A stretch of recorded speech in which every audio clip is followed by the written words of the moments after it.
When it comes to national defense and military might, few countries can match the sheer technological prowess and innovation of the United States.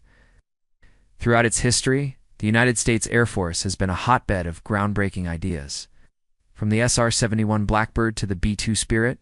But amidst these marvels of engineering, there was one idea that truly captured the imagination of military enthusiasts and conspiracy theorists, like the airborne aircraft carrier. The airborne aircraft carrier, often referred to as Project Mantop or Operation Airborne Fortress, was a radical concept that aimed to harness the versatility of commercial airliners like the Boeing 747 to deliver a flying aircraft carrier capable of operating in the skies. But what was the driving force behind this audacious plan?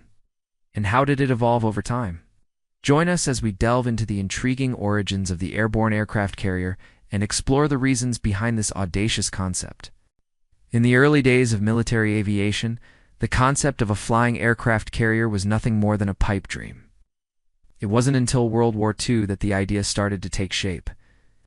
The war had just ended, and the United States found itself in a position of immense power.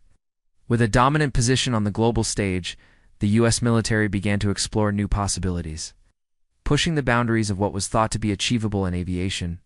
One such possibility was the idea of an aircraft carrier that could take to the skies.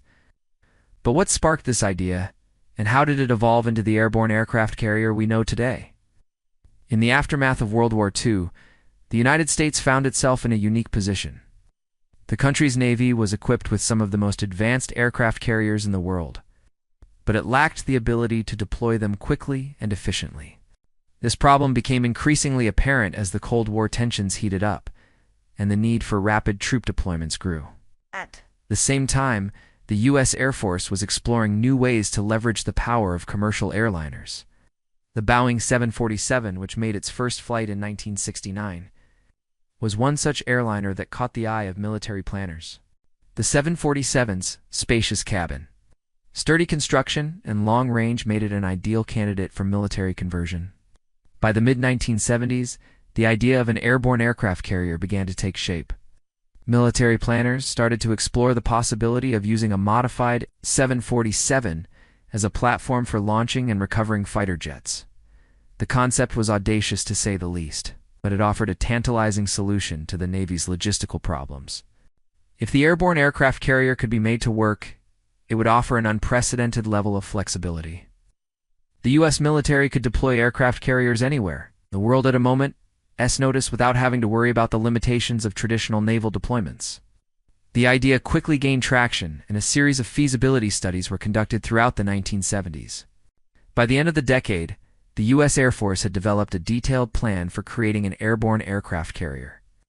The plan called for a heavily modified 747 that would feature a reinforced fuselage, strengthened landing gear, and a retractable ramp for launching and recovering aircraft. The aircraft would be equipped with a sophisticated navigation and control system that would allow it to operate multiple fighter jets simultaneously. But why exactly did the U.S. military pursue this seemingly far-fetched idea? The answer lies in the strategic challenges of the time. During the Cold War era, the need to project military power around the world was more pressing than ever. But traditional methods of deployment were slow and cumbersome.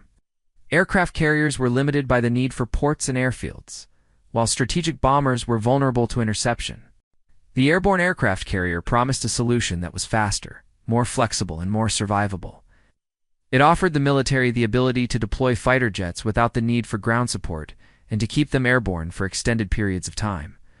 But why did the project never come to fruition?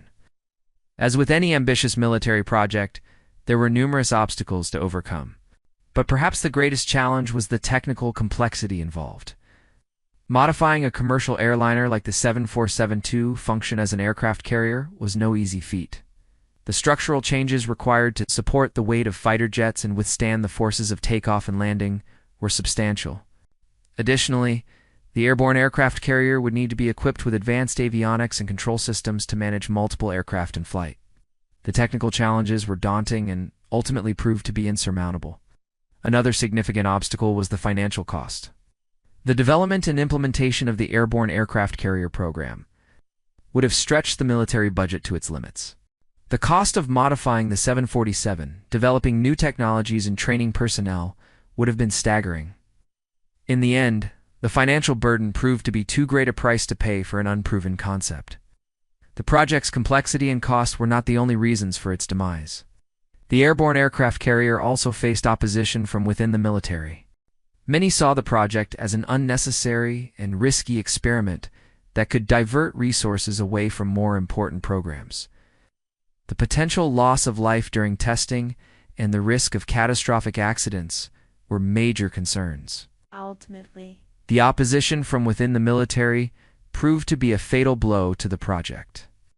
Today, the idea of an airborne aircraft carrier may seem like little more than a far-fetched fantasy. But at the time, it represented a serious attempt to push the boundaries of military aviation.